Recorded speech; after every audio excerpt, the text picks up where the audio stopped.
preciso dizer Como é isso. que é? Elô, tenta falar mais alto um pouquinho? Muita generosidade sua, muito obrigada. Não, nada disso. Não é generosidade nenhuma, é a pura verdade. Vamos lá. E a nossa hostess, a... vai falar a Débora alguma coisa para nós também? Sim, boa noite, pessoal. Para quem nunca usou a ferramenta do Zoom, vocês têm uma opção que são algumas janelinhas que você pode clicar lá em cima e aí vai ficar dividida, a tela vai ficar dividida em vários videozinhos, então você pode ver todo mundo concomitante, sabe? Ao mesmo tempo. Se não, só vai aparecer quem estiver falando na hora. Se sou eu que estou falando, eu vou aparecer na tela cheia. Se for a Isa, é ela que vai aparecer e assim, né, quem estiver com a fala no momento. Eu vou pedir para que todos, se possível, coloquem o microfone no mudo, porque aí, enquanto a Isamara e a Maria Eugênia, desculpa, Maria Eugênia não, e Heloísa estiverem conversando, né, não tenha ruído em volta. Meu gato, eu já vou botar no mudo, porque meu gato passa aqui miando, enfim, para não atrapalhar. E gostaria de fazer aqui uma apresentação, se é que, bom, dispensa qualquer tipo de apresentação, mas eu queria fazer uma fala inicial sobre esse encontro. Como a Isamara falou, ela propôs esse encontro de 1h30, entrevistando a Heloísa, para que ela nos conte detalhes e alguns segredos dessa tradução primorosa, né, como a Isamara mesmo diz. E a Heloísa Jean, ela nasceu no Rio de Janeiro, cresceu em Montenegro e Porto Alegre, no Rio Grande do Sul. Ela viveu fora do Brasil entre 1970 e 1977 e desde 85 ela mora em São Paulo. A Heloísa é editora há mais de 30 anos, trabalhou em 3 casas editoriais da capital paulista, a Brasiliense, Companhia das Letras e Cosac Naif. Falei certo, gente? Cosac Naif? Sim, essa a pronúncia? É isso. Ok. Foi editora de cerca de 80 autores brasileiros, sobretudo ficcionistas e poetas. É uma grande tradutora literária, tem cerca de 100 títulos traduzidos para todas as idades, sobretudo do espanhol, do francês e do inglês. E hoje ela trabalha como editora e tradutora independente. Então, é somente essa pessoa maravilhosa, de cuja fonte esperamos beber até as 9h30 hoje. Muito obrigada por estar aqui conosco. E eu passo agora a palavra para vocês. E vamos lá, que queremos saber. Obrigada, viu? Muito obrigada.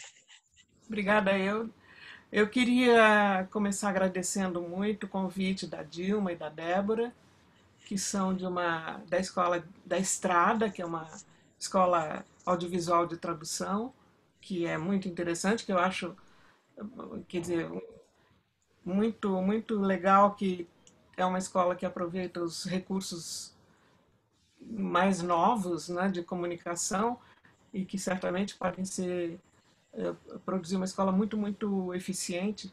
Então, muito obrigada para vocês e muito obrigada para a Isamara Lando, antiga companheira de estrada. A gente se conhece há muito, desde que eu vim morar em São Paulo, em 85, e a gente já trabalhou junto algumas vezes, até eu como editora e ela como tradutora. A gente trocou ideias, enfim, a gente tem muitas coisas em comum, muita simpatia. Muito obrigada, Isamara, por me convidar. Obrigada a você por ter aceitado, Elô.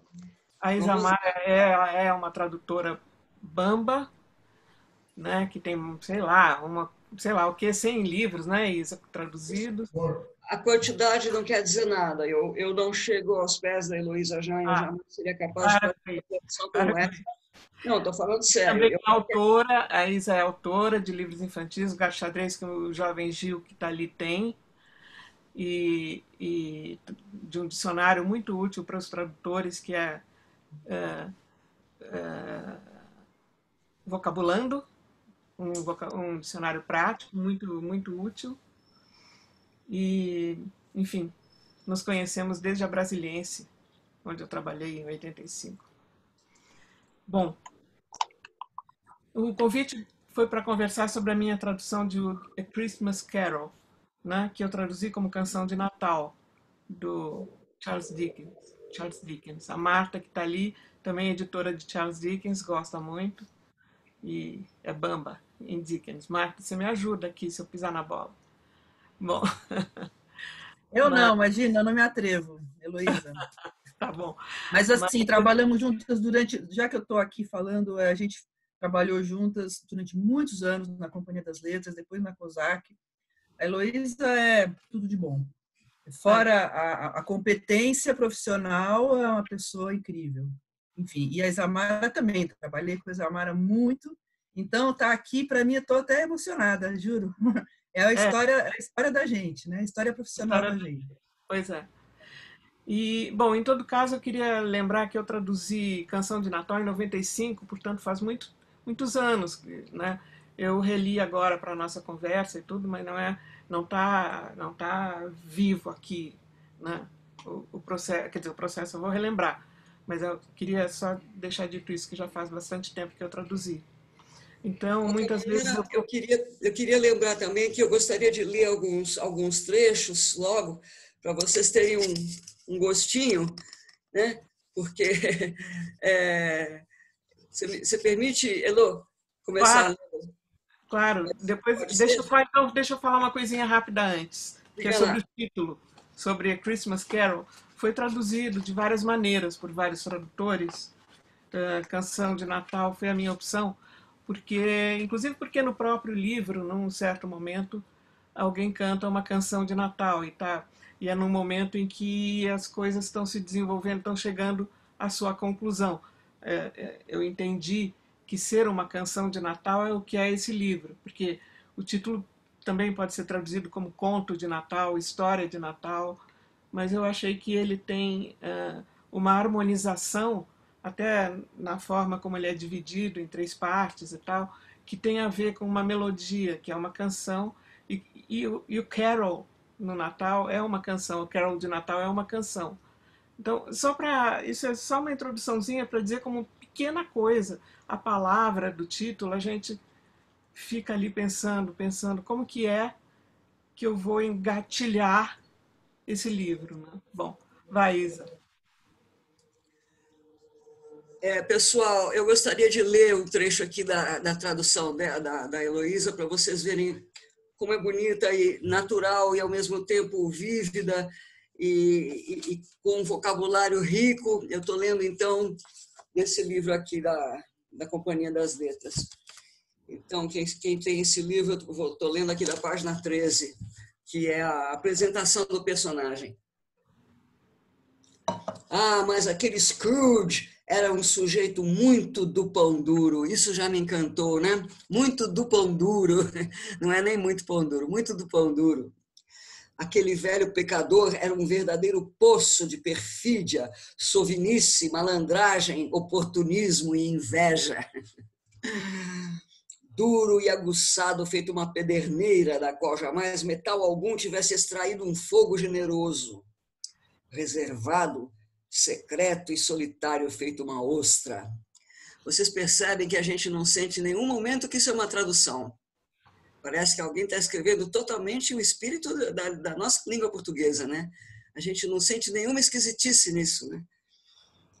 O frio que havia dentro dele gelava sua velha fisionomia, pinçava-lhe o nariz pontudo, engelhava seu rosto, enrijecia o passo, fazia seus olhos ficarem vermelhos, tornava azuis os lábios finos e se manifestava cortante em sua voz áspera. A cabeça, as sobrancelhas e o queixo em ponta eram cobertos por uma espécie de película de gelo. Aonde quer que ele fosse, sempre levava consigo sua própria temperatura gélida. Dia após dia, o ano inteiro, congelava seu escritório e no Natal não derretia nem um grau, né? Então aqui já começa aquela coisa do frio, que eu estava conversando com a Heloísa hoje. Esse assunto do frio, como as pessoas sofriam, né, antes do aquecimento na Inglaterra, na Europa. A Heloísa morou na Dinamarca há vários anos. Eu sempre falo para os alunos que a gente tem que morar na Europa, tem que sofrer um pouco de frio para entender por que eles falam tanto sem parar, na lareira, no carvão, no frio. Bem, aí eu vou só ler mais um pedacinho, que é esse pedacinho aqui que eu quero que vocês vejam que coisa linda que é. porque em inglês, eu não sei se eu vou... Vocês estão me vendo aí ou vocês estão vendo o meu texto? Estamos vendo. Estão vendo o quê? Você, o seu Como? rosto. Tá Seu bom. rosto. Então tá, eu vou ler só um pedacinho aqui em inglês e depois eu vou ler em português. Isamara, Débora aqui. Você quer compartilhar a sua tela? Você quer que eu te ajude a fazer um share screen para você mostrar para eles? Ou você prefere ler? Eu já devia saber fazer isso faz tempo, né? Eu te posso ajudo. fazer um share screen aqui? Eu posso fazer? Pode sim, por então, favor. Vamos lá, share screen. Então, é aqui. Nobody ever stopped him. Vocês estão aqui comigo? Sim, tá tudo ok. Ótimo. Então, vamos lá. Nobody ever stopped him in the streets to say with gladsome looks, "My dear Scrooge, how are you? When will you come to see me?" No beggars implored him to bestow a trifle. No children asked him what it was o'clock. No man or woman ever once in all his life inquired the way to such and such a place of Scrooge. Even the blind man's dogs appeared to know him, and when they saw him coming on, would tug their owners into doorways and up courts, and then would wag their tails as though they said, "No eye at all is better than an evil eye, Dark Master." Então, isso aí é que me encantou, a tradução dela, né? Como ela falou, Dark Master, o cachorro do cego se dirigindo ao cego, como Dark Master. Elô, você dá licença de eu ler a sua tradução? Claro, imagina. Feliz Pode? ler. Depois você vai comentar, mas deixa eu ler, porque isso aqui é a cereja do bolo. Vamos lá. Ninguém jamais o interpelava na rua para dizer com ar de agradável surpresa: "Meu querido Scrooge, como você tem andado? Quando vai passar lá em casa para fazer uma visitinha?" Nunca um mendigo lhe implorava um trocado. Nunca uma criança lhe perguntava as horas. Espera aí que eu tô... Tudo bem aí, pessoal? Tudo, Isamara, Débora Oi. aqui. Você pode compartilhar a sua tela novamente com o texto original em inglês e a gente vai ouvindo a sua tradução. Que tal? E a tradução, que tal? Vocês que sabem. Eu acho que não. Eu acho que não. Vamos ouvir só em português. Então vamos lá. Por favor. Perfeito, vamos lá. A gente pode variar ao longo da entrevista de hoje, mas nesse momento eu queria... É que o meu rosto não é tão interessante, mas vamos escutar. Olha que lindo que é isso. Ninguém jamais me interpelava na rua para dizer com ar de agradável surpresa: "Meu querido Scrooge, como você tem andado? Quando vai passar lá em casa para me fazer uma visitinha?" Que coisa linda, passar lá em casa para me fazer uma visitinha. Isso é português puro, né? Isso é o nosso português brasileiro, é uma naturalidade maravilhosa. Você se sente encantado e levado, né, por essa naturalidade. Né? É como uma frase que eu escutei aí em algum congresso de tradução outro dia, que a diferença entre a língua materna é como se fosse a roupa de baixo da gente, né? É aquela camiseta que você põe assim, junto ao corpo, né? Não é a roupa. É isso que eu sinto quando eu leio isso, né? Quando você vai passar lá em casa para me fazer uma visitinha, né? Nunca um mendigo lhe implorava um trocado, nunca uma criança lhe perguntava as horas, nunca um homem ou uma mulher, em toda a vida dele, pediu a Scrooge que lhe mostrasse o caminho para esse ou aquele lugar. Até os cachorros dos cegos pareciam conhecê-lo, e quando o viam aproximar-se, puxavam os donos para os vãos das portas ou para o abrigo de algum pátio interno, para depois abanar o rabo como se dissessem: "Mais vale olho nenhum do que olhos ruins como os dele, noturno amo." Ah, isso é demais. O cachorro chamar o cego de noturno amo, "My Dark Master", não é, William? Não é lindo isso? Não é maravilhoso? Né? Querem abrir um pouquinho para algum comentário aqui? Que tal? Eu acho demais isso. Noturno Mestre realmente William quer falar, William? sensacional. Hã? Estou falando, ouviu? Uhum. Noturno Mestre realmente... Obrigada. Mas, enfim, a opção por por esse apelativo, esse jeito que o cachorro tem de chamar o dono. É claro que está ligado a várias coisas, né? Porque o dono é cego, então ele é noturno, né? E, e, e ao mesmo tempo se liga a todo o clima que vem ali, que é essa escuridão, a escuridão do Scrooge, né? Então, e ao mesmo tempo tem uma solenidade, tem uma intimidade do cachorro com o dono, tem uma porção de coisas que eu, enfim, queria juntar nessa forma de ele se dirigir ao amo, porque é um cachorro muito sabido, né? Muito sábio. Protege o amo, leva para a porta quando vem um sujeito que é tão frio e tão mau, né? De certa forma, é isso que ele diz, que é um homem mau, né? Ele é um homem impiedoso. O Scrooge é um homem que, não sei se vocês querem que eu relembre a história, se todo mundo leu, mas eu posso fazer um resuminho da história aqui. Foi esse Dá licença um instantinho só, Elô, posso falar uma coisa? fala. Para completar esse trechinho do cachorro do cego, eu gostaria de compartilhar com vocês outras traduções, porque eu comparei com várias aqui. Então, eu queria dar um share screen aqui.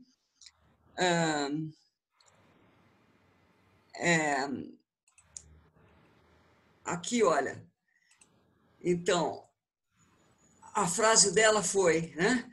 Mais vale olho nenhum do que olhos ruins como os dele, noturno amo, né? Essa foi da Heloísa Jean. Então, aqui tem alguns outros tradutores, que eu comparei com umas 3, 4 traduções. É melhor não ter olho nenhum do que ter mal olhado, Senhor. Mal olhado não é bem a mesma coisa, né? Antes ser cego do que ter o olhar desse homem. Aí esse pulou o noturno, o amo, né? My Dark Master. My Dark Master não apareceu. Aqui virou Senhor. Aqui foi meu caro patrão. É melhor não ter olhos do que ter olhos maus. Vocês percebem? Isso aqui é para a gente valorizar mais ainda noturno amo. Um tradutor jogou a toalha Dark Master. Outro virou meu caro patrão. Isso que eu quero dizer para vocês. E como é que eu faço para sair daqui mesmo? Stop share.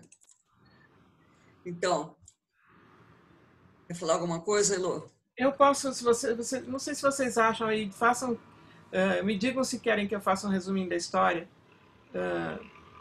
só para, porque a gente vai comentar coisas daqui para frente. O que acha? Sim? Bom, lembrando, o Dickens escreveu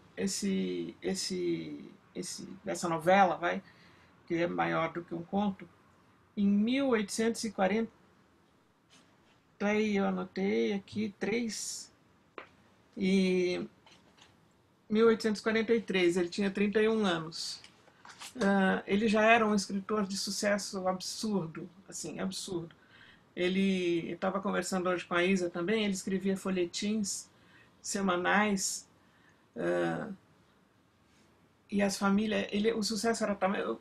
Imagina na era vitoriana, os escritos, os livros dele vendiam 40 mil exemplares. Naquele paísinho lá, em 1840. Né? E o sucesso era tamanho que as famílias se reuniam para ler. A Isa que me contou isso hoje. Para ler em voz alta.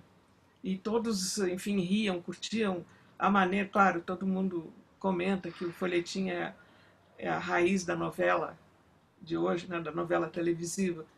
Mas funcionava assim, todos se reuniam, liam, riam, e aí comentavam e torciam e esperavam o próximo folhetim. Esse era o Dickens na época em que ele escreveu Canção de Natal. Ele tinha uma preocupação muito grande, todo mundo sabe também isso, com o mundo dos pobres, com o mundo dos oprimidos. Ele mesmo tinha tido uma infância difícil e ele queria mostrar isso nos livros. Oliver Twist mostra isso muito bem. E ele tinha uma preocupação moral de despertar solidariedade com a classe pobre, né? Dos trabalhadores, dos mineiros, dos pequenos vendedores da cidade, dos mendigos. Bom, a história, o esqueminha da Canção de Natal é o seguinte: o Scrooge é um contador, mas um contador da época era um homem de negócios, um negociante, um sujeito rico. E o sócio dele tinha morrido, era um homem chamado Marley. E na noite de Natal, na véspera de Natal, ele está lá no escritório dele com um ajudante. Ele com um fogo bom, o ajudante com um foguinho, de nada. E ele está lá fazendo contas e tal. Essa é a abertura. Ele sai de lá no frio, na cidade muito fria, vai para a casa dele, manda o ajudante para casa, não sem reclamar que no dia seguinte ele vai folgar, e que isso não é justo, porque afinal ele paga o salário dele e não é justo que ele não trabalhe todos os dias do ano. E vai para a casa dele e ele tem uma visão, quando ele chega em casa, que a maçaneta, a aldrava da porta, não a maçaneta, a aldrava da porta do prédio dele, ele vê a cara do ex-sócio dele, do Marley. Ele vê o rosto dele, fica com medo. Passa, ele sobe, e aí se seguem. Ele tem uma visão, o Marley de fato aparece para ele quando ele está em casa, e o Marley diz a ele que ele vai ter uma oportunidade de se salvar, e que ele vai ter 3 visões. Então ele aparece em 3 visões, os 3 espíritos, uma do Natal passado, dos natais passados, uma do Natal presente, uma do Natal futuro. Os natais passados ele vê a si mesmo, vê as pessoas que ele amou, vê a si mesmo quente, chora, se comove, porque ele se lembra de muitas coisas, se lembra sobretudo desse sentimento que ele tinha, que era do afeto. No Natal presente, ele vê, o espírito leva ele para ver a cidade, ele vê a alegria dos outros, compara a solidão dele com a alegria dos outros. E no Natal futuro, esse livro tem um lado de terror. Ele vê um vulto morto envolto num lençol, num sudário, e várias coisas acontecem com esse vulto, e aos poucos ele percebe que aquele vulto é talvez ele. E ele então tem um desespero em relação a tudo que ele não viveu na vida, tudo que ele não teve, tudo que ele deixou de lado. E ele então tem a oportunidade de refazer a vida dele para o Natal que vem. Essa é a história do Canção de Natal. Isamara sumiu. Eu estou aqui. Eu estou louca para ler mais uns pedacinhos. Vai. Eu acabei a minha síntese aqui, meu resumo acabou. Pode falar. Eu posso ler mais uns pedacinhos? Pode. Eu tenho também uns trechinhos, se você quiser, de cada um desses. Eu gostaria de folhear aqui. Hoje eu estava marcando algumas frases bonitas, porque eu acho mais interessante a gente se concentrar na tradução dela, desse livro em português, do que tanto fazer comparação. Mas, por exemplo, né, aqui diz assim: no escritório de Scrooge ardia um fogo muito mirrado. A very small fire, em inglês, simplesmente a very small fire. Ela podia ter dito um fogo pequeno ou qualquer coisa assim. Um fogo muito mirrado, né? Então, mais uma palavra dessa isso vai aparecer de várias maneiras, como é pequeno o carvão, né? Outra coisa, o velho Scrooge estava sentado atarefadíssimo, examinando seu livro-caixa. Esse atarefadíssimo também é maravilhoso, isso, né? Como naturalidade do português, você usar como é que se chama isso? Superlativo. Isso, obrigada. Superlativo. O superlativo, o diminutivo e o aumentativo, a Elo usa muito nessa tradução. A luzinha, as luzinhas brilhavam, e aqui é tarefadíssimo, examinando o seu livro-caixa. Então, veja só, em inglês diz assim: he sat busy in his counting house. He sat busy in his counting house. Eu queria mostrar para vocês a ilustração. Esse livro tem ilustrações lindas. Aqui está, vocês podem ver aqui, o velho Scrooge Vocês estão vendo o velho Scrooge aqui contando o dinheiro, contando as peças de ouro na sua escrivaninha, e lá atrás, aqui, o coitadinho do Bob Cratchit, o assistente dele, morrendo de frio lá, porque ele só deixava um carvãozinho para ele, né? Então, esse aqui é o ambiente onde ele vivia contando as moedas dele, né? Esse avarento que vai passar por toda uma transformação nesse dia de Natal, né? E aí diz assim, he sat busy in his counting house. Então chama isso de counting house, ou seja, escritório de um contador, digamos, né? Ali onde ele contava o dinheiro. E ela traduziu simplesmente como examinando seu livro caixa. Isso aí já diz tudo, né? Ele estava sentado, atarefadíssimo, examinando o seu livro caixa. Então, eu, por exemplo, he sat busy, se fosse eu traduzindo, eu iria dizer simplesmente, estava muito ocupado. Agora, quando você põe atarefadíssimo, a coisa sobe de nível, né? Sobe de nível, porque você tem atarefado em vez de ocupado, uma palavra um pouco mais... ela é mais bonita, ela é mais precisa, porque está falando das tarefas, né? Atarefado, e tem esse superlativo maravilhoso, né? E examinando seu livro caixa já diz tudo, né? Fazer uma observaçãozinha, Isa, sobre isso. Fala. O que a gente busca ao traduzir, ao trazer um corpo de linguagem em uma língua para um corpo de linguagem numa outra língua, é a naturalidade, mesmo que seja, quer dizer, sem entrar nas questões de estilo, porque cada livro tem seu estilo, mas a gente quer obter a naturalidade. Isso. E em muitos casos, quer dizer, talvez sempre, exceto assim traduções de bulas ou coisas que não são literárias, mas as características especiais de uma língua, como em português, aumentativos, diminutivos, figuras de linguagem, né? Teve uma coisa que nós olhamos ali, tal coisa não valia two buttons, não me lembro da citação exata. Não existe em português, né? Então, você procura uma figura de linguagem que corresponda àquilo, mas que, sei lá, eu me lembro de uma... Todo santo dia ele fazia tal coisa. Em inglês nunca se diria todo santo dia. Essa expressão que você falou é he didn't care a button. Ele não dava a mínima. Ele não dava a mínima. Ele não dava a mínima. Ela escolheu esse tipo de correspondência bem natural. Eu posso continuar lendo algumas coisinhas que eu selecionei aqui? Posso? Claro. Olha só. Feliz Natal, tio. Deus o proteja, exclamou uma voz cheia de vida. E é cheerful voice. Então, ela, em vez de botar uma voz alegre, né, lembrando ainda que eu comparei com umas 3 outras traduções, sendo que tem uma muito boa, que é a da Ana Maria Machado, também muito boa, eu diria um pouco mais assim, para jovens. Eu acho que a da Elo ficou mais num nível um pouco mais erudito. Mas é bonito isso. Cheerful voice.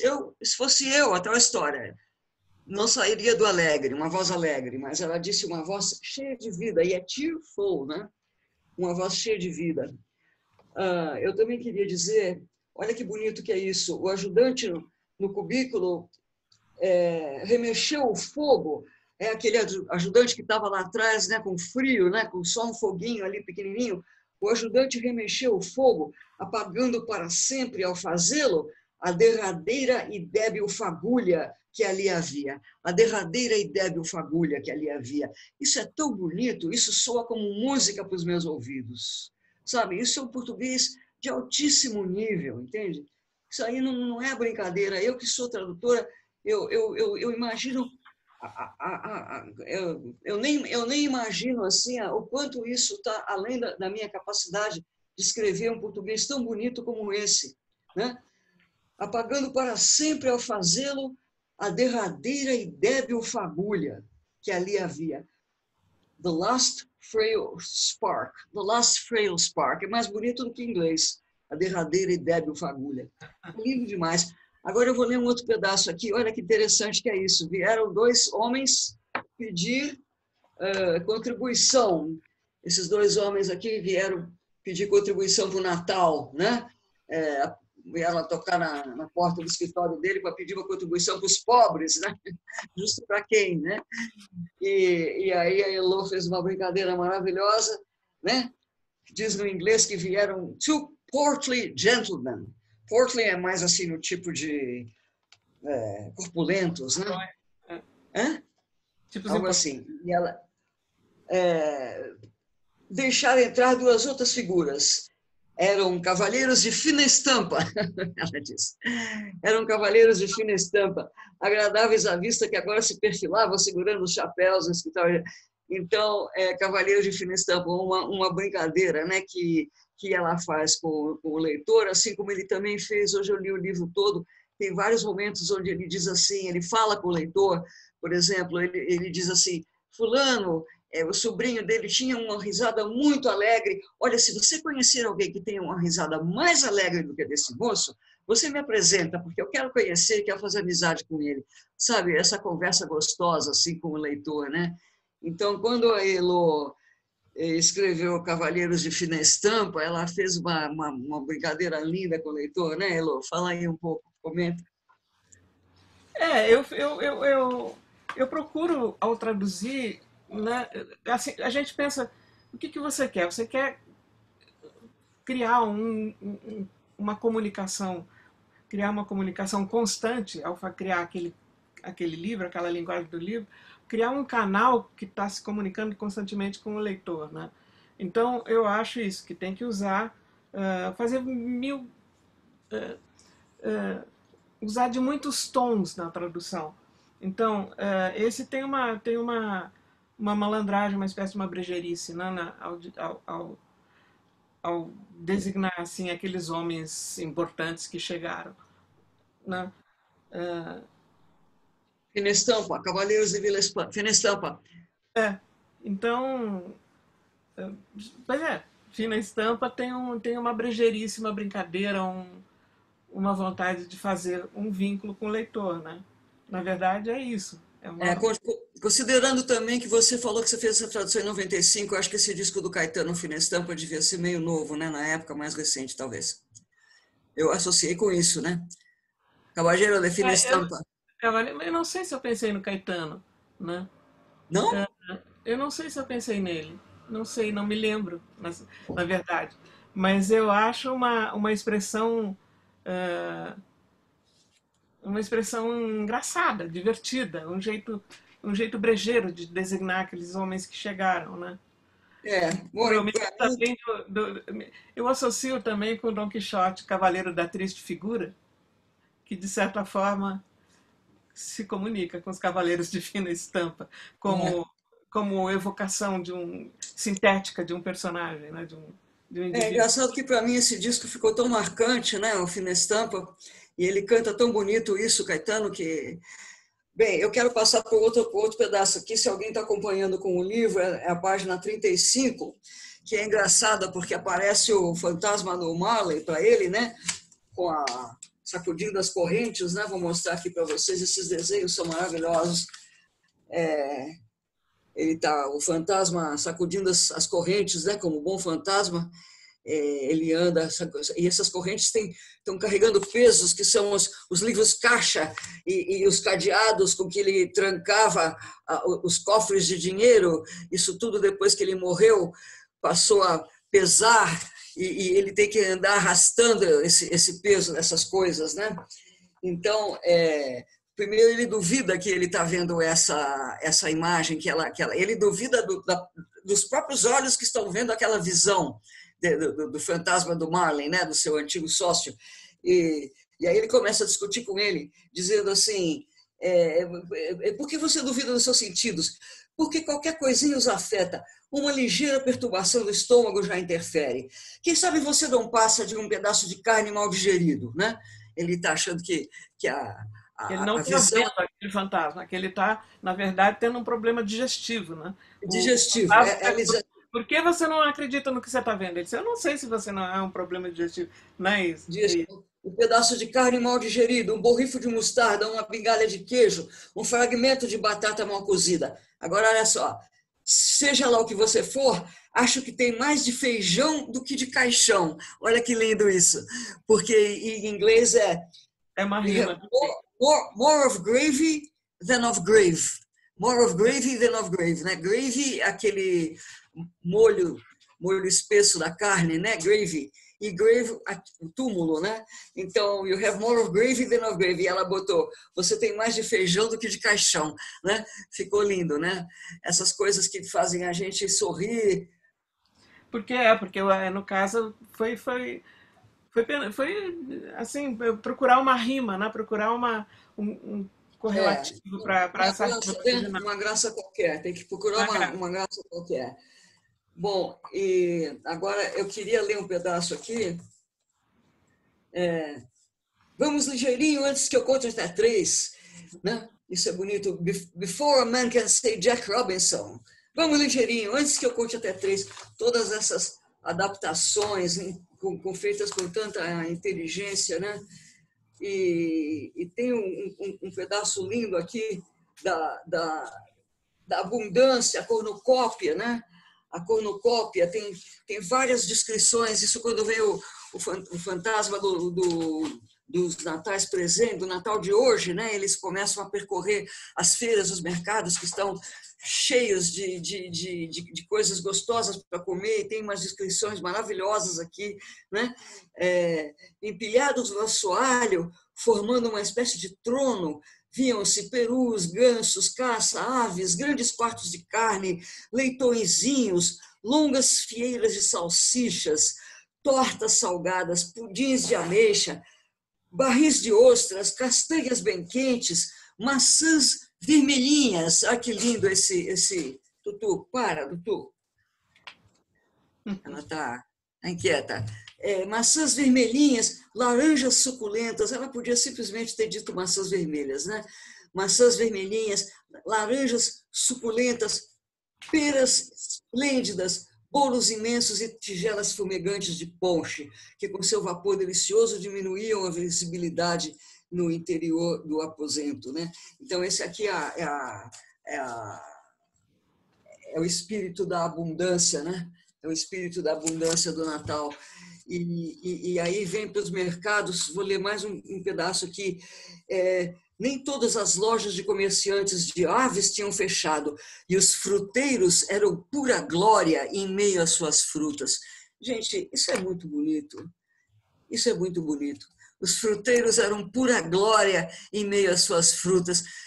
Eu dou um valor tão grande. Eu queria parar um pouquinho aqui para fazer uma pergunta para a Elo. Elo, como que você adquiriu esse português tão bonito? Conta um pouco aí a sua formação e da onde que você tira do baú uma coisa tão linda como essa. Os fruteiros eram pura glória em meio às suas frutas. Isa, eu acho que a fonte é sempre a leitura, né? Eu fui uma leitora incansável desde que eu aprendi a ler. E aprendi com 5 anos, de lá para cá que eu vivia lendo. Era uma coisa chata na minha família que não era permitido ler na mesa, porque a mesa eu também queria continuar lendo. Então, e a leitura é que fornece para a gente esse repertório imenso assim de palavras, de expressões, de formas de descrever uma nuance de estado de espírito ou de velocidade de cena, sei lá. Fornece isso e fornece também o prazer de encontrar essas coisas, né? Isso. Você falou uma palavra fundamental, Elo, o prazer, né? O prazer, porque vocês percebem que esse texto, esses trechos todos que eu estou lendo aqui, como foram feitos com prazer, né? Como ela se deleitou em escolher. Ainda tem mais um aqui falando das maçãs, das frutas, que é delicioso. Isso não é uma tradução burocrática, né? Feita para... Eu acho que o protocolo é o inimigo da tradução. Isso, aliás, é o inimigo de quase tudo na vida, mas eu acho isso. Mas o protocolo explica um pouco melhor. Você quer dizer a linguagem muito engessada, né? Uma linguagem muito dura, é isso que você quer dizer? Fazer as coisas de acordo com as normas e interpretar as normas como sendo um regulamento, né? a infração do regulamento de diferentes maneiras também pode se chamar de imaginação, de criatividade, né? E eu acho que na tradução especialmente uma linguagem, quer dizer, o Kafka usou a linguagem protocolar de forma irônica e fez a obra-prima que fez. Mas, ou seja, ele já estava dando a volta na linguagem protocolar quando escreveu. Um minutinho só. A Débora tem uma coisa importante para falar. Você não quer falar isso que eu li aqui agora? Débora, você não quer entrar em cena para falar? A dificuldade dos protocolos, diga lá. Oi, sim. Eu vou aproveitar e vou ler aqui também o comentário da Fabiana Poppius. A Fabiana falou que ela achou muito legal a cena com esses cavaleiros de fina estampa. O Scrooge dizia no original para despachá-los, good afternoon, e ela traduziu por passe bem, e ela achou isso sensacional. Isso, legal. Isso mesmo. Passe bem, ele repete sempre, passe bem, passe bem. Mas, Débora, você falou agora alguma coisa a respeito de protocolos para audiovisual?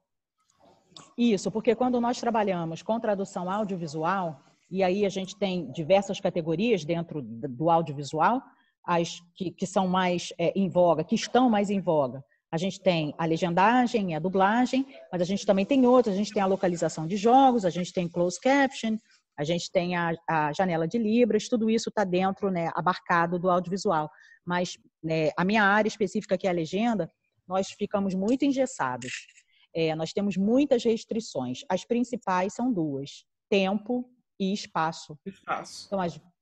Então, a gente tem um espaço limitado, que é o espaço imagético, né? É a tela. E nós temos que passar a informação de forma que o espectador não só tenha tempo para ler, contemplar o que está escrito, como também para ver o que está acontecendo. Então, acaba restringindo bastante o nosso trabalho, a gente acaba comprometendo a fidelidade, não tem jeito, e também de tempo, porque às vezes uma fala que dura 2 segundos, e se o personagem fala muito rápido, nós não temos tempo para registrar tudo ali, né? Então, isso é uma das... e até acabamos sendo muito criticados por isso. As pessoas nos criticam por isso, porque a gente sacrifica parte da informação pelas restrições e pelos protocolos. Não é porque a gente quer, é porque é necessário. Claro.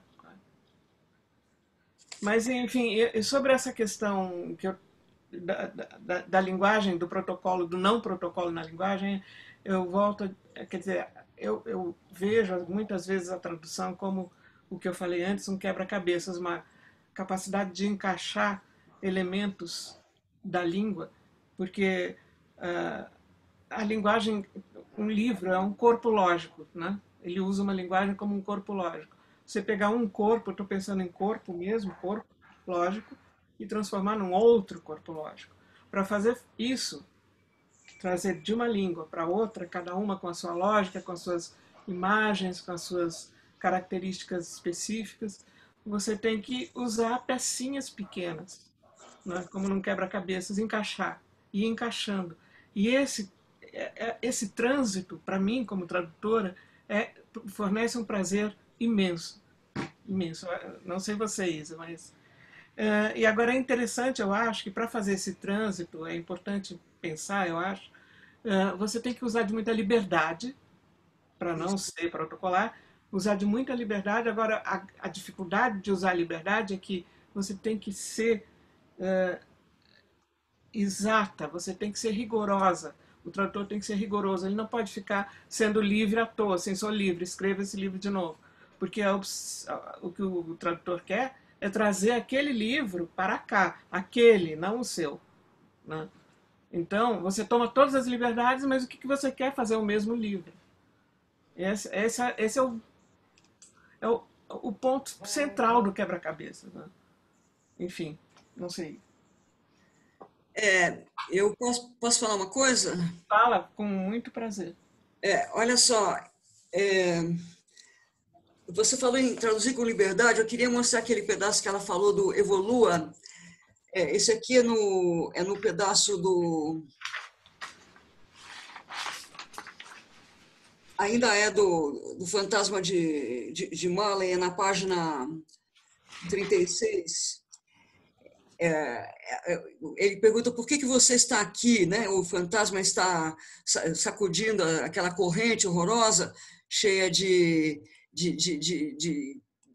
Crânio, de cadeados e... cadeados que estão pesando em cima dele, né? Eu vou tentar fazer um share screen aqui, vocês me desculpem que eu não estou assim tão esperta, mas está aqui. Então, eles assim, but why do spirits walk the earth and why do they come to me? It is required of every man, the ghost returned, that the spirit within him should walk abroad among his fellow men and travel far and wide. And if that spirit goes not forth in life, it is condemned to do so after death. It is doomed to wander through the world. Oh, woe is me, and witness what it cannot share, but might have shared on earth and turned to happiness. Então, é essa grande lição, né, do espírito que vem acorrentado e ele precisa... Ele diz, quando você tem vida, você tem que essa expressão aqui que eu quero destacar, should walk abroad among his fellow men, né? Como quem diz, andar, eu nem sei como traduzir isso, abroad, né? Junto ou amplamente, não sei, depois você fala, Elo, entre seus companheiros de viagem, seus semelhantes, and travel far and wide. E se você não fizer isso, você vai ter que fazer isso depois da morte, arrastando aquelas correntes de tudo que você poderia ter feito de bom e não fez. Isso vai vir pesar para você depois, né? Então, eu achei linda essa tradução que ela fez aqui, né? É necessário que o espírito que anima cada ser humano evolua em meio aos outros homens, seus companheiros de jornada, e avance até bem longe. Então, eu achei interessante que ela botou a palavra evoluir, né? O verbo evoluir, o verbo evoluir para esse walk abroad, né? É esse aqui, de novo aqui. Não, Tutuzinho, fica boazinha. Eu vou ler só de novo aqui. É necessário que o espírito que anima, olha que lindo, o espírito que anima cada ser humano evolua em meio aos outros homens, seus companheiros de jornada. Olha só como é que ela traduziu bonito isso, e com liberdade. Eu diria que está até mais bonito do que no original, porque aonde o Espírito falou simplesmente every man, it is required of every man, ela disse, é necessário que o Espírito que anima cada ser humano evolua. E até podemos parar para pensar aqui que em vez de homem, ela colocou também ser humano, né, para abranger também a mulher, porque antigamente se falava muito em homem, né? Hoje se fala mais em ser humano. E também his fellow men, ela traduziu como seus companheiros de jornada. Então, é muito bonito isso, né? Caso esse espírito não vá muito adiante na vida, fica condenado a fazê-lo depois da morte. Seu castigo é vagar pelo mundo, ai, pobre de mim, e assistir àquilo de que já não pode participar, mas de que poderia ter participado na terra e transmutado em felicidade. Quer fazer um comentário, Elô? Ou alguém? É que, na verdade, a palavra walk abroad, na verdade, eu volto sempre ao mesmo ponto. É preciso usar a liberdade para ser rigoroso. Então, e o texto tem que ser claro, ele tem que ser encantador e tem que ser claro. Então, as traduções ao pé da letra costumam errar por isso, porque elas não ficam claras e elas não ficam bonitas, não ficam esteticamente satisfatórias. O pé da letra é uma armadilha complicada, né, em que muitos tradutores caem, porque tem medo, porque é muito arriscado traduzir, dá medo mudar. Dá medo, porque eu acho que quando se começa uma tradução, você, no fundo, faz uma aposta e toma um partido. A aposta é a seguinte: você vai pegar aquele corpo de linguagem, aquele corpo lógico de linguagem, vai entrar nele, vai fazer modificações nele, porque o seu objetivo é transformar aquele corpo de linguagem num outro corpo de linguagem vivo, né? Aí você vai apostar que você vai usar muito diminutivo, que você vai usar figuras de linguagem nesse livro, no outro não, talvez, né? E que isso vai funcionar e que vai ser a linguagem do Dickens e não a sua.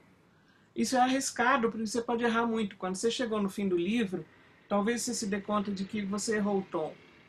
Aí danou, aí o livro ficou ruim, ficou mal traduzido.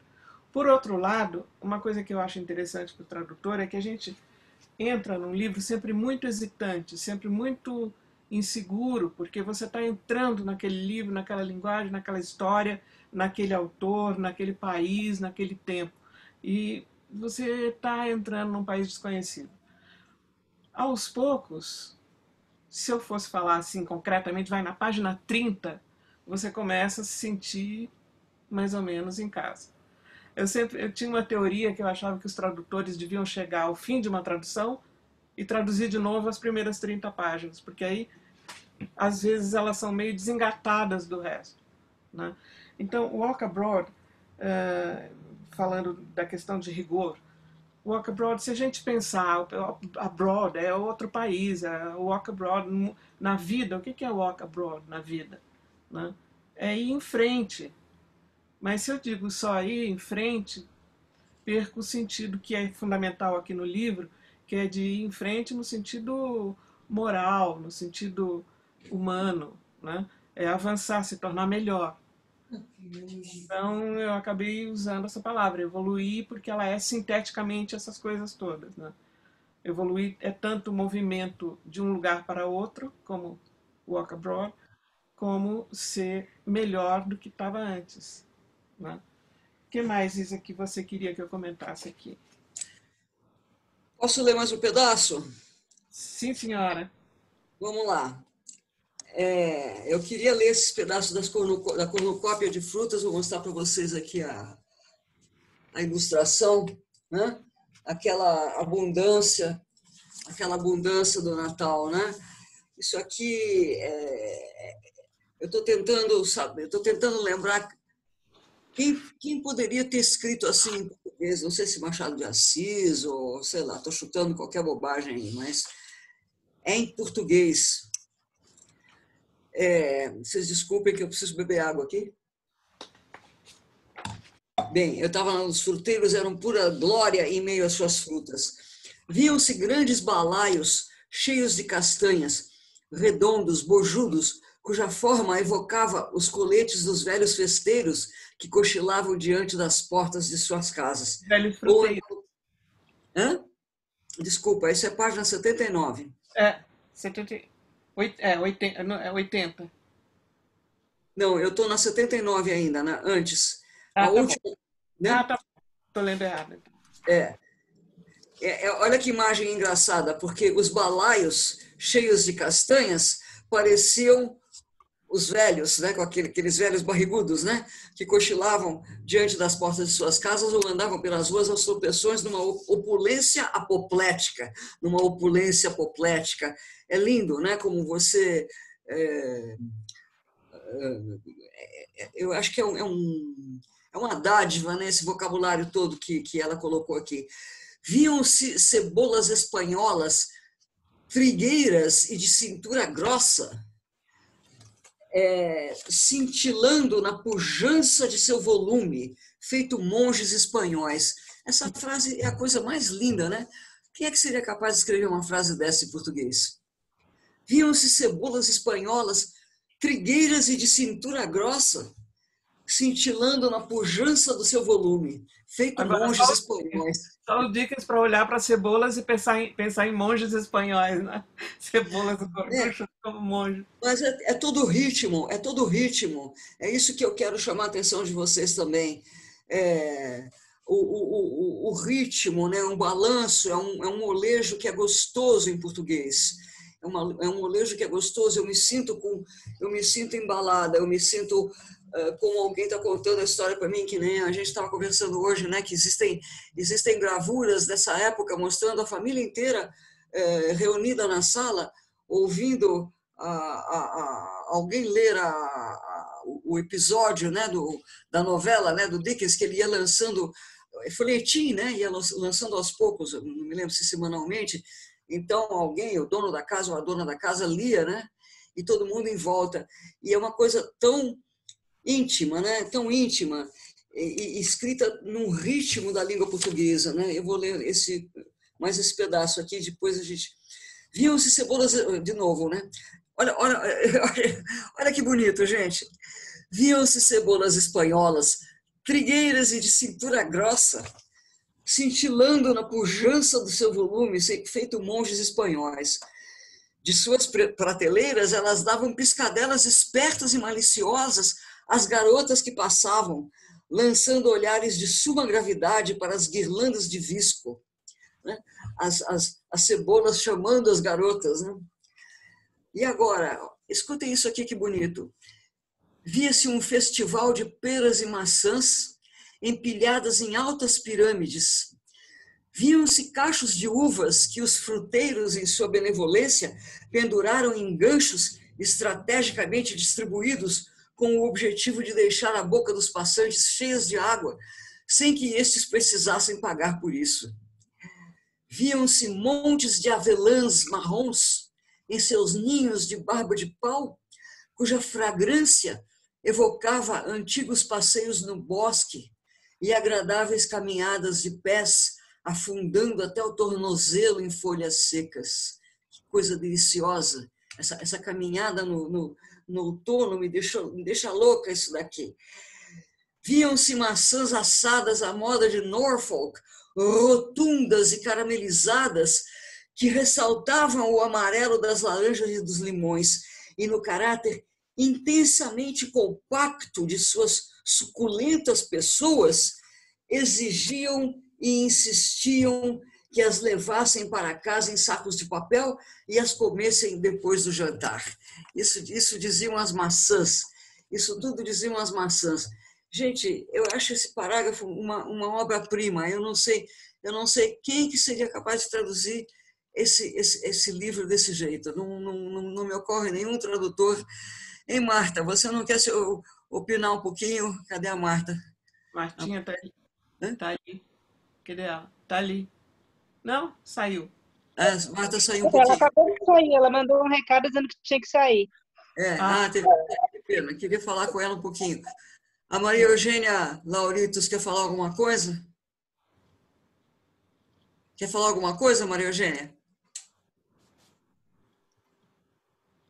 Eu me sinto aqui diminuída de tantas frases, quantas soluções maravilhosas que ela encontra. E fico me perguntando assim, quantas vezes ela terá lido essa frase para poder chegar a essas soluções? Quantas vezes? Porque Muito boa pergunta. Faço tradução técnica, às vezes eu leio 4, 5, 6, às vezes estou tomando banho e acho uma solução. É assim mesmo. Imagina, né? Andando na calçada, a palavra cai na sua cabeça. Né? É isso mesmo. Então, você não quer responder a pergunta dela? É uma pergunta interessante, eu também queria falar. Vou responder um pouquinho sobre o processo, sim. Primeiro, Isa, muito obrigada de novo pela sua generosidade. Eu fico sem graça aqui, mas vamos lá.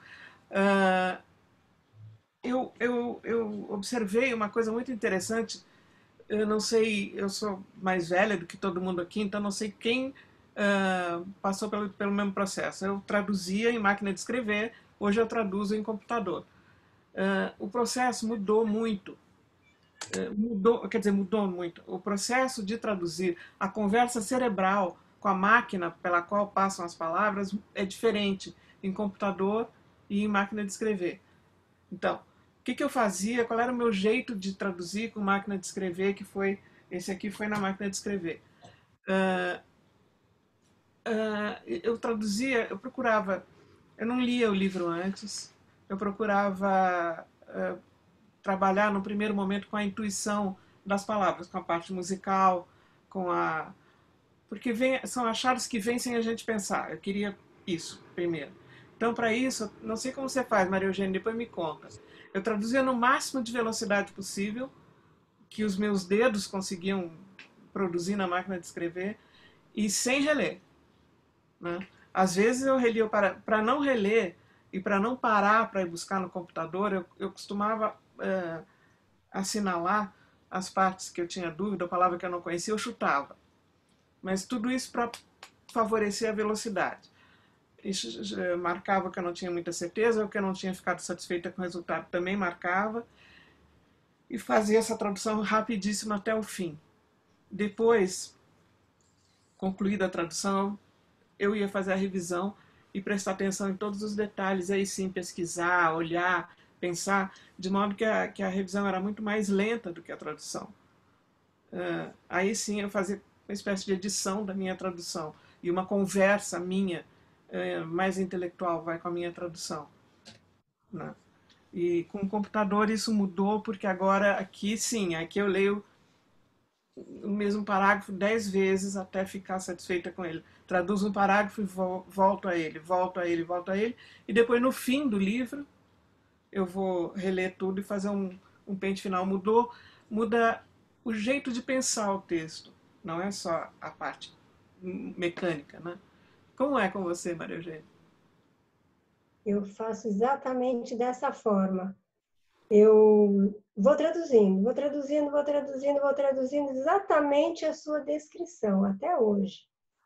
E quando eu tenho dúvida, eu ponho a palavra que eu acho, mais uma, as opções, várias. Uhum. E nas revisões, eu não vou revisando cada parágrafo, não. Eu faço uma página, um capítulo, um item, faço outro, volto naquele, como a gente costumava estudar antigamente, né? Estudava, estudava outra coisa e voltava para fixar. E terminado são várias revisões, né? Eu acho que... E aí que encontro umas soluções boas, né? Aí que de repente vem umas porque são soluções dois boas. tipos de soluções, né? Um que é trazido pelo impulso, pela intuição, né? Pelo gosto de escrever, e outro que é o leitor, você mesma lendo aquilo e sendo crítica, né? Então aí você vê que tem um erro de ritmo, você vê que tem uma palavra que não é clara, uma construção sintática que não é clara. Não soa bem, né? Não é como se diz. Achei muito interessante isso de pegar o tom do livro, que eu acho Né? a coisa mais difícil, que é como é que ele escreveu aquilo, né? Como é que ele falava aquilo? Porque E são com quem ele professores falava, que eu né? traduzo. Como é que ele estava contando? No seu caso Porque é muito mais difícil. para ver isso, a gente tem que pensar com quem o livro está falando também, né? Exatamente, Quem está exatamente. ouvindo aquela voz do livro, né? Exato, que é o Isso, por difícil. exemplo, quando se faz tradução infantil, é fundamental, né? Porque aí Sim, deve ser maravilhoso. a sintaxe do livro vai mudar quando é um livro infantil. Porque talvez uma criança pequena esteja lendo o livro já, ou talvez os pais estejam lendo para ele. Lendo para ela. Para a criança. Eu acho, eu sempre procuro, com tradução infantil, fazer uma tradução que os pais possam ler direto, sem editar. Porque os pais, quando lêem as crianças... Nesse instante, eu só queria lembrar que a Heloísa traduziu Os Contos de Anderson, que é um outro livro maravilhoso, né? As histórias maravilhosas de Anderson. Eu ainda estou traduzindo, eu vou traduzir vários. Eu traduzi o Patinho Feio, traduzi algumas das histórias.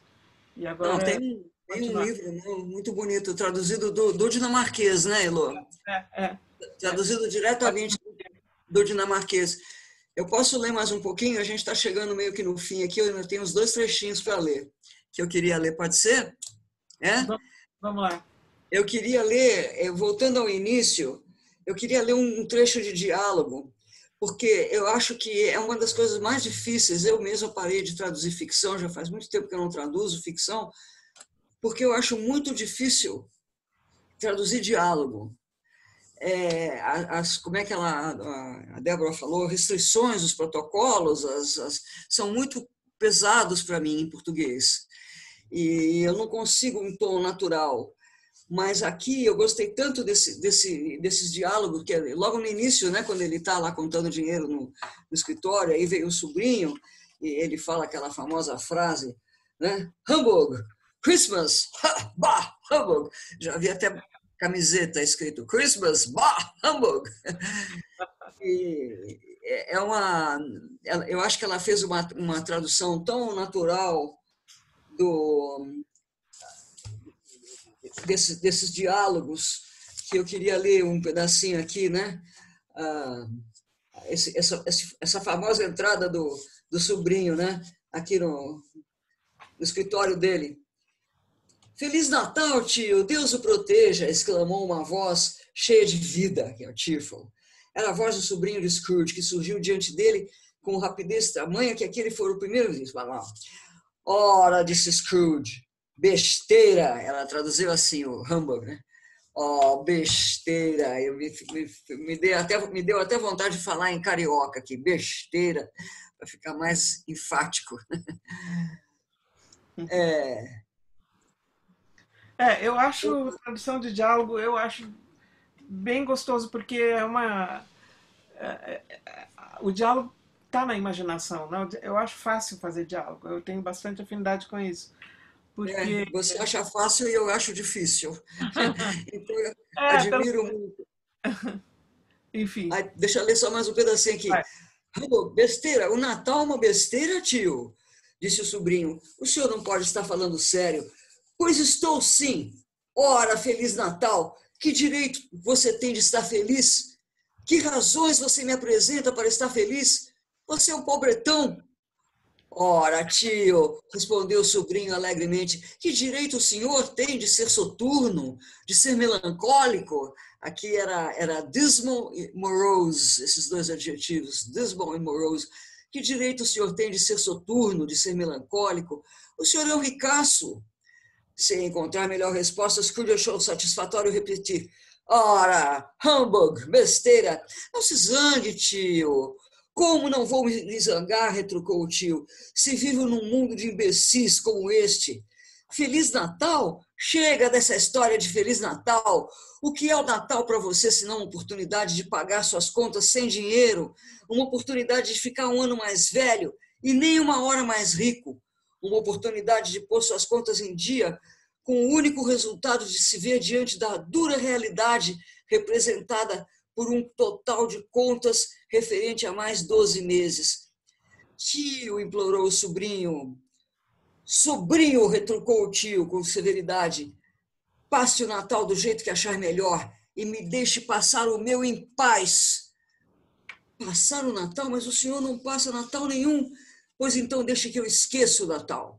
Grande bem que ele pode lhe fazer, grande bem que ele já fez. Né? E vai por aí, né? Vocês estão vendo que interessante que é essa naturalidade, né? E ainda tem esse outro pedaço aqui que é o diálogo dele com o ajudante que está lá atrás, né? O ajudante, sem querer aplaudir e tomando imediatamente consciência da inadequação do seu gesto, remexeu o fogo, apagando para sempre ao fazê-lo a derradeira e débil fagulha. Eu já li esse pedaço, que ali havia, do Last Frail Spark. Aí o Scrooge vai lá, né? Você aí, disse Scrooge, se eu voltar a ouvir algum barulhinho, fique sabendo que vai poder se distrair muito no Natal, porque vai ficar sem emprego. E depois, virando-se para o sobrinho, acrescentou, vejo que o senhor é um grande orador, por que não vai tentar a sorte no parlamento? Não se zangue, tio, deixe para lá, venha jantar conosco amanhã. Bom, e aí vai, né? Scrooge disse que sim, que haveria de visitar o sobrinho. Disse exatamente isso. E arrematou dizendo que o sobrinho poderia esperar sentado. Mas por quê? Exclamou o sobrinho. Por quê? Por que você se casou? Perguntou Scrooge. Porque me apaixonei. Porque se apaixonou? Grunhiu Scrooge, como se aquela fosse a única coisa do mundo capaz de ser mais ridícula do que um Feliz Natal. Ora, passe bem, aqui vem aqueles pedaços do passe bem. Né? Mas, tio, antes de eu casar, o senhor também nunca foi me visitar. Por que inventar essa desculpa agora? Passe bem, e aí vai, né? Uma série de passe bem. Passe bem, passe bem, passe bem. Bom, eu já li bastante. Eu queria dizer como eu admiro essa tradução tão natural. Parece uma cena de teatro prontinha para ser representada, né? Alguém quer falar alguma coisa? William, você quer falar alguma coisa? Helena, você quer falar alguma coisa? Eu quero. Fala, Oba, William. oba. Ok. Fala, William.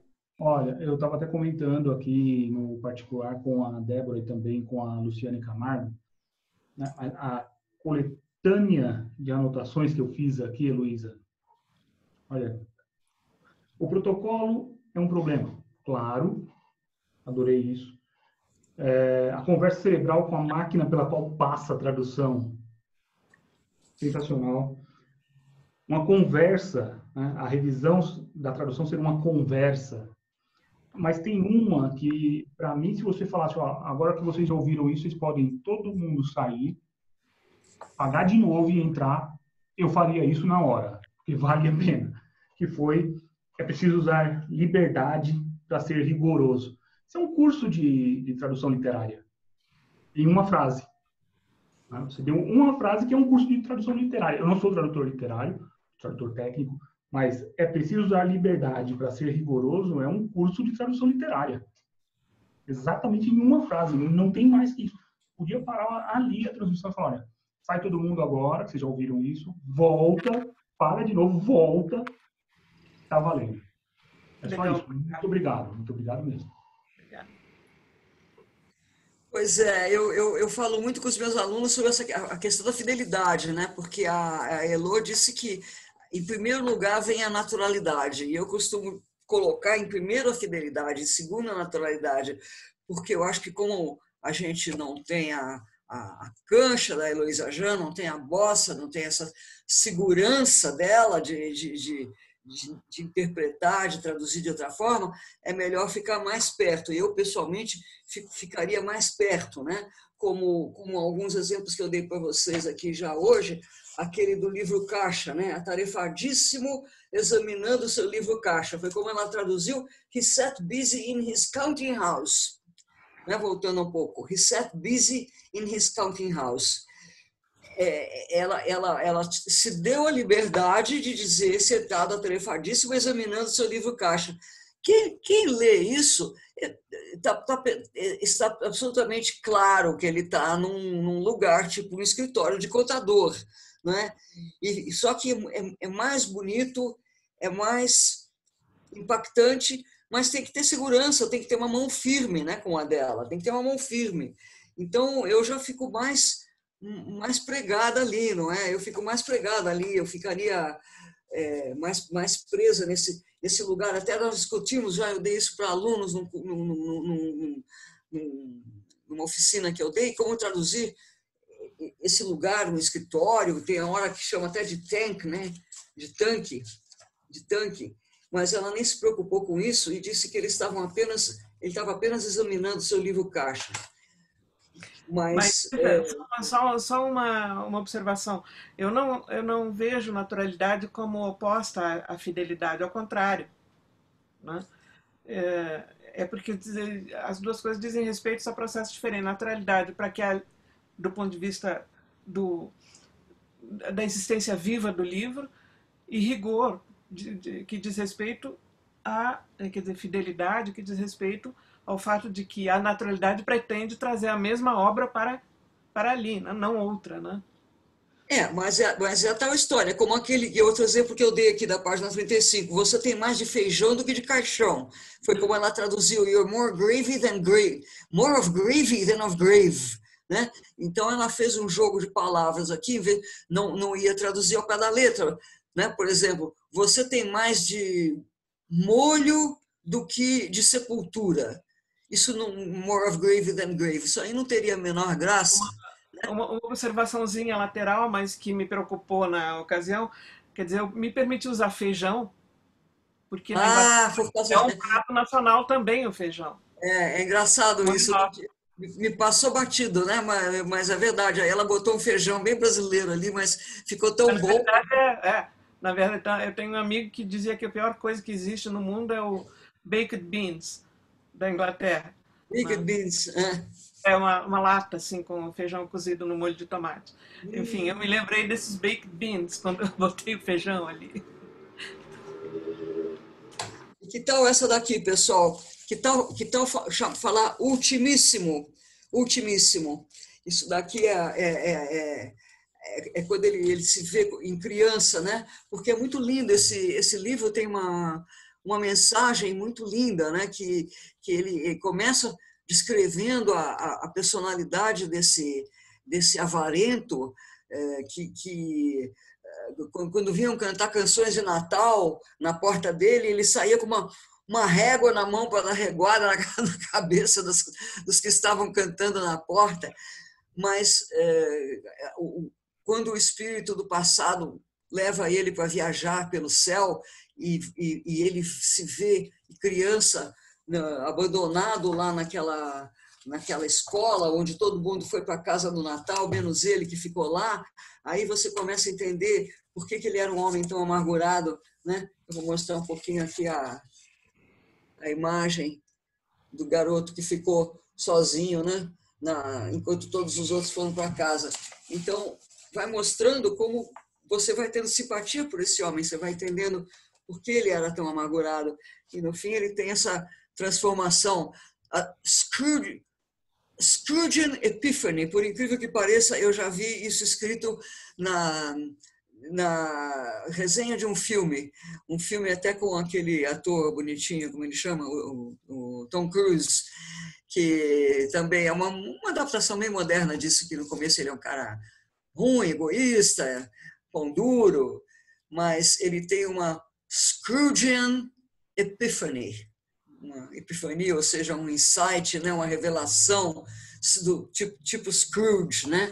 Essa história é tão conhecida que dá até para falar isso, né? Então, aqui tem um pedaço da escola, né? O diretor da escola em pessoa apareceu no vestíbulo, olhando para Master Scrooge com feroz condescendência e deixando-o cheio de pavor ao apertar-lhe a mão. Em seguida, conduziu as duas crianças até o ultimíssimo dos velhos cubículos. Ultimíssimo dos velhos cubículos, precisa ter mão de mestre para escrever isso, né? A sala de estar mais arrepiante que já se viu, em que os mapas pendurados nas paredes e os globos celestes e terrestres junto às janelas estavam embaçados de frio. Tudo é o frio, né? Comenta aí para mim, Elo, o ultimíssimo dos velhos cubículos. A ideia de criar um lugar, de chegar ao máximo do escuro, do perdido, do abandonado, né? Então, eu acho que esse ultimíssimo diz respeito àquilo que eu falei, a riqueza da língua, a gente pode usar aumentativo e diminutivo, e isso enriquece o texto, e isso é nossa língua, né? Isso mesmo. Então, é isso, fazer uma imagem que esteja se valendo de uma coisa, de uma riqueza da nossa língua e que crie uma sensação de um lugar muito perdido, muito abandonado, muito empoeirado, né? Escuro. Tá tudo, o cubículo mistura com escuro, empoeirado, perdido, separado do resto da casa, né? O pior lugar que a gente pode imaginar para se estar, né? Mas aí você não quis se prolongar muito nas suas leituras, mas isso é coisa de pessoa que já leu muito em português também, não só em inglês, né? Não, eu li muito em português, muitíssimo. Muitíssimo. Fala alguns autores que você gosta muito, que você recomendaria, lembrando que nós temos aqui pessoas jovens, estudantes de tradução que estão meio começando. A gente está falando do período vitoriano. O período vitoriano é um período, quer dizer, se a gente quer falar disso, um escritor que poucos leem e que é uma delícia é o Trollope, Anthony Trollope, que eu gosto muito. As irmãs Brontë são, claro, esses não são muitos escritores, né? Não são muitos os da era vitoriana, mas eles iluminam muito bem esse período. O Thackeray, Feira das Vaidades, é ótimo, né? A gente pensando nas contradições da era vitoriana, no teatro, a gente tem o Oscar Wilde, né? Então, sei lá, mas eu não sei, você está pensando em E algum brasileiro português que você gosta, Elo, que você gostaria de mencionar? Que você acha que... foi numa uma posição estranha, porque eu gosto de muitíssimos, assim, mas não sei, realmente não sei começar a falar nisso. Bom, então, eu vou... Nós estamos meio que terminando aqui. Eu queria ler... Tem alguma pergunta a mais também, né? O que você quer ler? Leia. Eu queria ler um trecho que, em vez de falar uma coisa bonita, falam coisas abomináveis, lembrando de como era horrível a Londres naquela época, né? Os escritores falam muito de como era... aqui tem um beco aqui, como eram aqueles becos, né? Tudo muito sujo, escuro, e muito crime, muita pobreza, né? E aí, quando chega aqui nesse pedaço aqui, depois que ele morre, né? Isso aqui no final vem o fantasma do futuro apontando como que vai ser a morte dele, né? Ele vai morrer, ninguém vai estar nem ao lado dele, ao contrário, ainda vão arrancar dele tudo que ele tem, os lençóis, tudo para vender no prego, né? No penhor, e aí vai a lavadeira lá e arranca os lençóis e o Scrooge, esse espírito que está levando ele, vão andando e vendo essa nova cena. Juntos afastaram-se daquele local movimentado e se dirigiram para uma área obscura da cidade, cuja localização e má fama Scrooge conhecia, embora nunca tivesse se aventurado por ali. Passaram por vielas estreitas e mal cheirosas, lojas e casas decrépitas, pessoas seminuas, embriagadas, desmazeladas, feias. Os becos e arcadas funcionavam como esgoto, despejando suas ofensas de odor, sujeira e vida sobre as ruas próximas, e o bairro inteiro exalava crime, imundície e miséria. Nas profundezas desse covil da abominação, havia uma lojinha humilde que se projetava sobre a rua, protegida por um telheiro. Ali se negociava ferro, roupa velha, garrafas, ossos e sebo. Em seu interior, espalhados pelo chão, viam-se pilhas e mais pilhas de chaves enferrujadas, pregos, correntes, dobradiças, limas, balanças, pesos e ferros velhos de tudo quanto é espécie, né? Segredos que poucos gostariam de investigar vicejavam e se ocultavam em meio a montanhas de trapos asquerosos, massas de gordura em decomposição e sepulcros de ossos. Sentado no meio da mercadoria, ao lado de um aquecedor a carvão construído com tijolos velhos, via-se um sujeito de cabelo grisalho de seus 70 anos. Bom, e aí, né, eu só queria ler esse pedaço aqui, como é que ela sabe descrever também esses lugares horríveis. E ainda tem mais um pedaço aqui em que o espírito aparecem duas crianças que estão... Deixa eu fazer uma pequena interrupção, Isa, só sobre a sujeira de Londres, nesse período que foi logo anterior. O automóvel começou lá por 1920.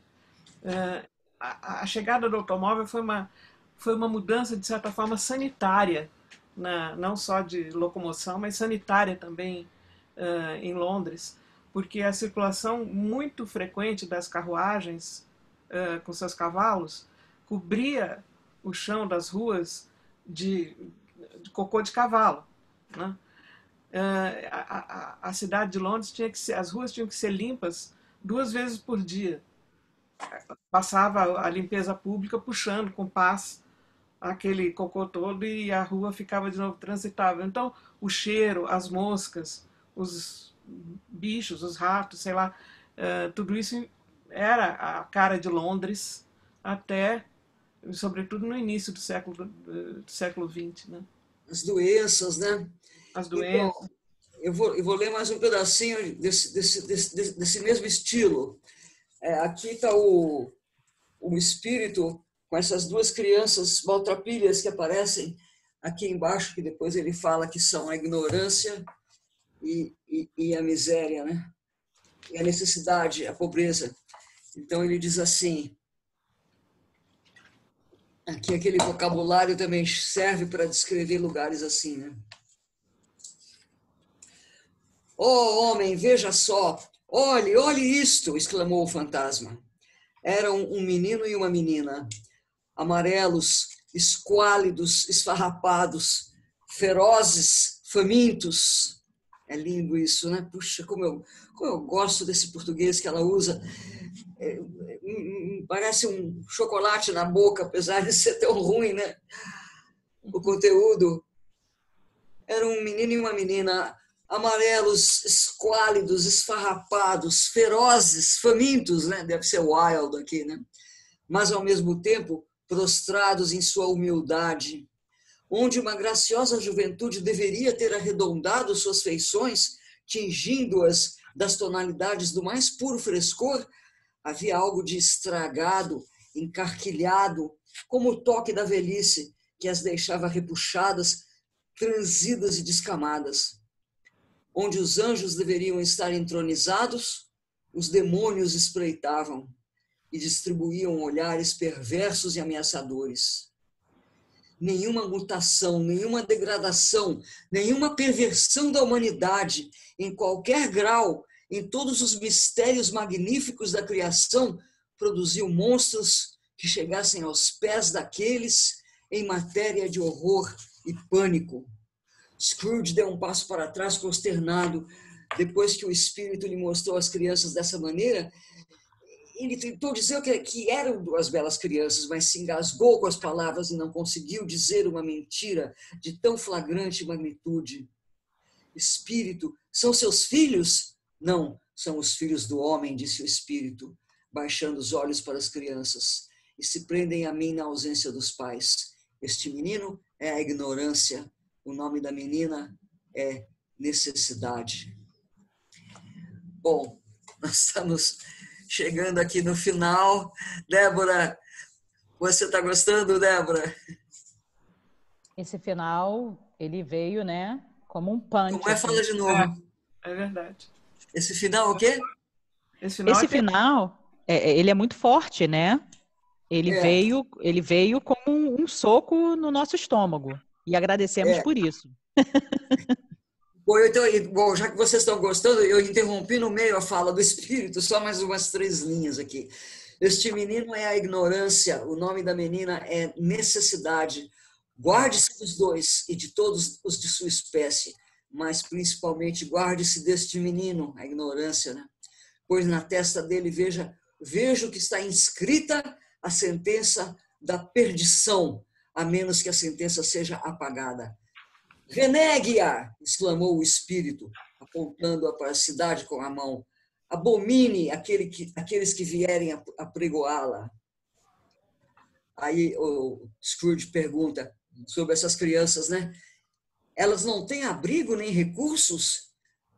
E as prisões, o que são? Disse o espírito, voltando-se para Scrooge pela última vez, enquanto pronunciava as palavras que ele mesmo havia dito. E as oficinas, os sindicatos, o que são?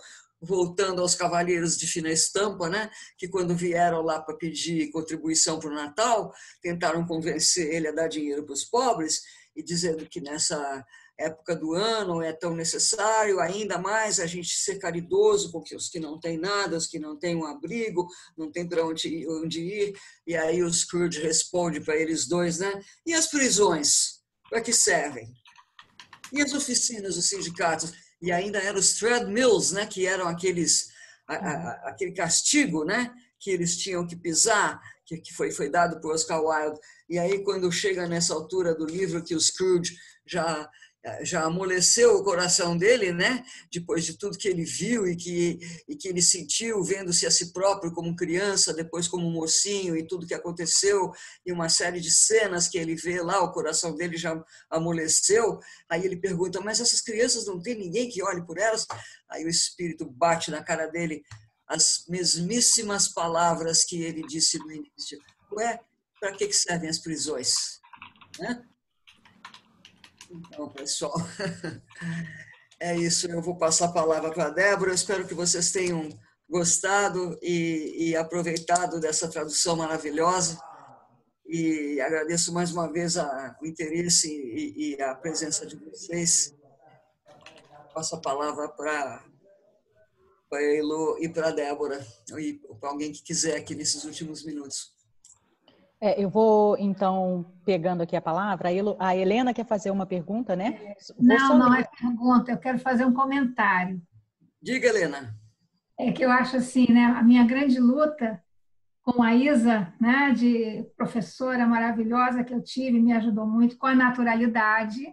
Então, quando eu vejo essa riqueza, né, de vocabulário e de imaginação, de intuição, né, é um grande desafio para a gente, né, na tradução literária, né, porque, ou não, você tem que se descolar, né, é um descolar daquilo, né, e você poder realmente ter segurança de confiar que você vai achar uma solução que, fiel ao que você precisa dar uma solução, mas, ao mesmo tempo, que seja, né, criativa, seja ousada. Você tem que ter essa liberdade, tem que descolar. Isso é muito difícil. E você é primorosa nisso. Né? Minha filha, não é fácil, não. Olha, o pessoal está se despedindo aqui pelo chat, agradecendo, dizendo que foi muito bom, maravilhoso. A Luciane Camargo. Eu queria agradecer especialmente.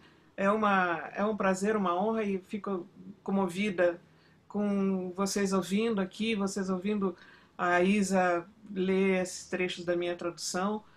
Fico feliz de dar uns palpites e estou às ordens. Quem quiser me escrever e trocar ideias, a Isa tem o meu e-mail, e é um prazer sempre conversar, adoro conversar com outros tradutores e trocar ideias e dúvidas e palpites, experiência, tudo. Olha, muito obrigada por um de vocês por ter estado aqui e ter me ouvido. Muito por um. Parabéns. Boa noite, gente. Aqui é Dilma falando. Desculpa, Heloísa, muito prazer, tá? Eu fiquei o tempo todo aqui mudinha, escondidinha, mas eu gostaria de agradecer a você, agradecer a Isa, eu assisti toda a palestra, tá? Agradecer a vocês aqui presentes, tá? Jaqueline Tapajós, sempre presente em tudo. Oi, Joyce, muita gente que eu conheço aqui, muitos nomes conhecidos. Enfim, muito obrigada, tá? Em nome da Estrada, tá? Por essa palestra. E espero que vocês tenham, assim, bom, com certeza gostado. Will, obrigado por estar aqui. Tá? Obrigada. Gil, tá ali, ó, o netinho Gil ali. Dá licença, um instantinho, eu queria dizer que a Luciane Camargo mandou pelo chat aí, dizendo que ela anotou 10 páginas, fez 10 páginas de anotação. Maravilhoso. Então, a gente sempre aprende com os mestres, não é isso? Então, assim, excelentes dicas de tradução, né? E eu fiquei muito feliz. Alguém falou que é uma lição de vida, e alguém falou que gostaria de ter escrito, e a Luciane disse que tomou nota de 10 páginas. Isa, na verdade, foi a Carol. Não, foi a Caroline. A Carolina Esperança, ela anotou 10 páginas aqui de coisas. Também quero dizer que antes da Marta sair, ela falou que gostaria de ressaltar a Heloísa Poeta, que poucos conhecem. Foi antes da Marta sair, isso era 9h02 da noite. E também pediram, Heloísa, por gentileza, para você repetir o nome dos autores que você indica para o pessoal. Certo. Eu falei dos escritores da era vitoriana, né? O mais famoso foi o Dickens, Charles Dickens, óbvio, o autor do nosso livro aqui. Aí nós temos as 3 irmãs Brontë, Charlotte, Anna e... Quem me ajuda? A terceira? Trollope. Não, as 3 irmãs Brontë. Charlotte, Anna... Acho que é Emily, não é Emily Brontë? Emily. E Emily. As 3 Brontës, elas têm uma história pessoal muito interessante. Quem lê as 3 vai ver um monte de coisas sobre aquele período. Aí eu falei no Anthony Trollope. Isso. E o Thackeray, William Thackeray, que escreveu A Feira das Vaidades. Ok, bate com que o pessoal foi botando aqui. A Thaís, ela foi botando aqui no chat alguns que ela lembrava também. Só confirmando, Luciane anotou também algumas páginas, ela colocou aqui no chat. E foi isso. A Karina está falando que foi muito precioso estar aqui. Houve tantos ensinamentos. Muito obrigada pela generosidade de vocês. Ela anotou muita coisa para ler e reler. E realmente foi uma aula. Que coisa linda. Muito obrigada. O outro que eu falei, que é o dramaturgo do período vitoriano, o Oscar Wilde. Que também traz o teatro, né? O teatro dele é muito bom também. Isso. Ele foi preso. Bem lembrado. Oscar Wilde, isso mesmo. Aquelas peças todas e as peças os textos mais sérios também, né? Ele falou do treadmill.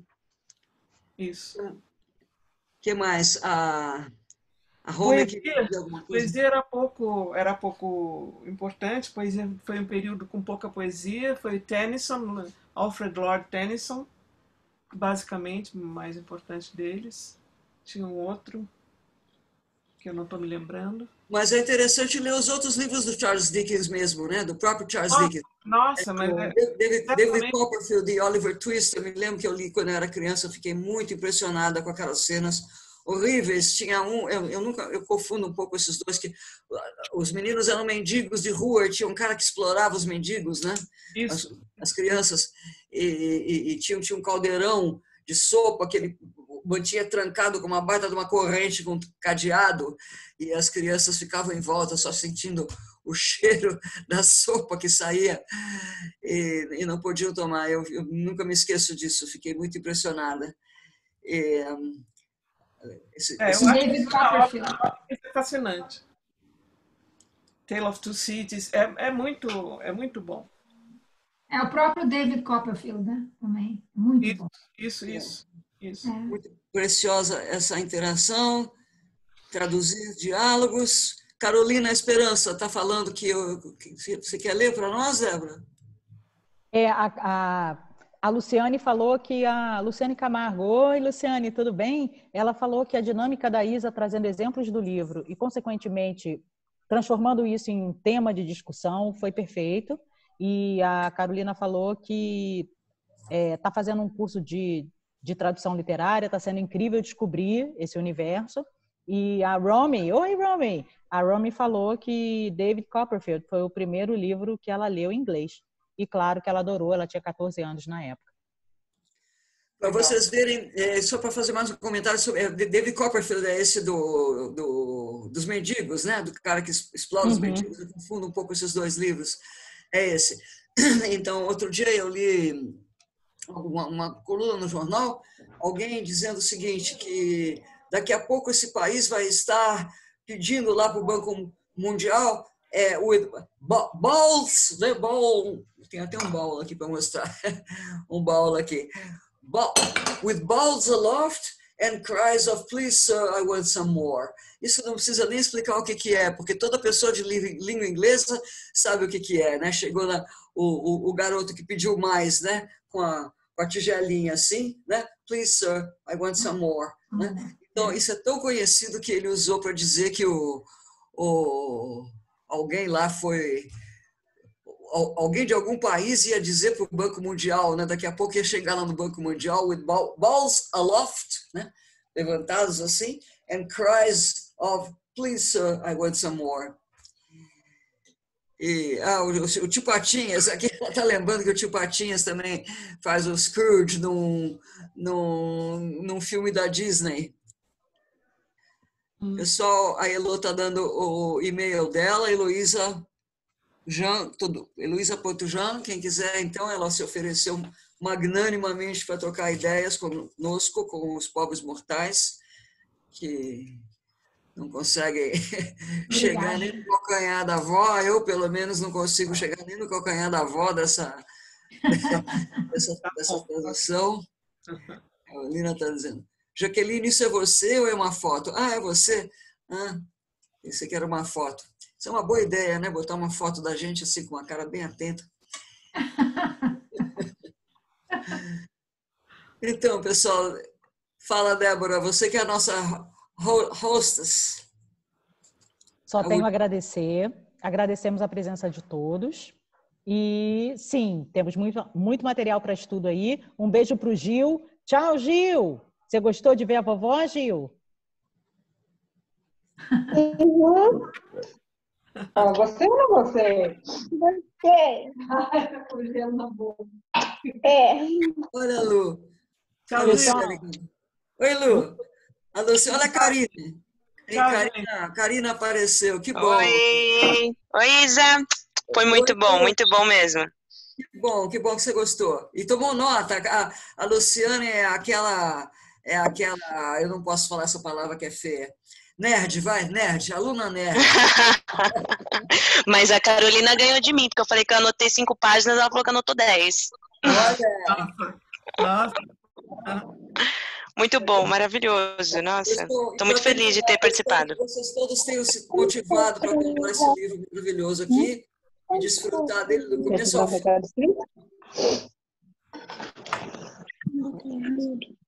Vou mandar as 10 páginas de dúvidas para a Heloísa. Olha só, Heloísa. Eu não sei o que aconteceu aqui, que tá aparecendo. Eu estou ouvindo vocês, mas não estou mais vendo. Não está vendo? O que eu tenho que apertar? Alguém... Bom, enfim, eu estou ouvindo e não estou vendo. Bom, alguém vai mandar dúvidas para você. Prepare-se. Ótimo. Eu adoro. Podem mandar à vontade e conversar. Então, muito bem. Pessoal, eu como iniciadora desse encontro, estou muito feliz. Acho que vocês gostaram e aproveitaram. E deu para ler vários trechos bonitos. Agradeço muito a vocês. E tenham um ótimo fim de dia, uma boa continuação de semana. E preparem-se que a oficina de julho vem aí. E o tema dela vai ser a Batalha da Naturalidade. A Batalha da Naturalidade com exercícios específicos e trechos para traduzir, sempre de olho na naturalidade, pensando em tudo que a Elo nos falou aqui. Tá bom, pessoal? Então, obrigada, Ida. Obrigada, pessoal. Bom, pessoal, tudo de bom. Dilma. Muito obrigada. Tchau, tchau. Muito bom, obrada também. Obrigada, Nil. Tchau, tchau, pessoal. Tchau. Tchau. Amor. Diz que o Antônio também tá, avó. Mas eu não consigo ver ninguém mais. Mas o Antônio tá aqui. O Antônio eu vi.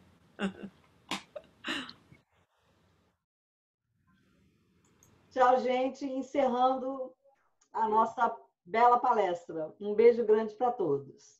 Boa noite. Boa noite, Heloísa, e muito obrigada. Obrigada, Débora. Tchau. Obrigada. Tchau, gente. Boa noite.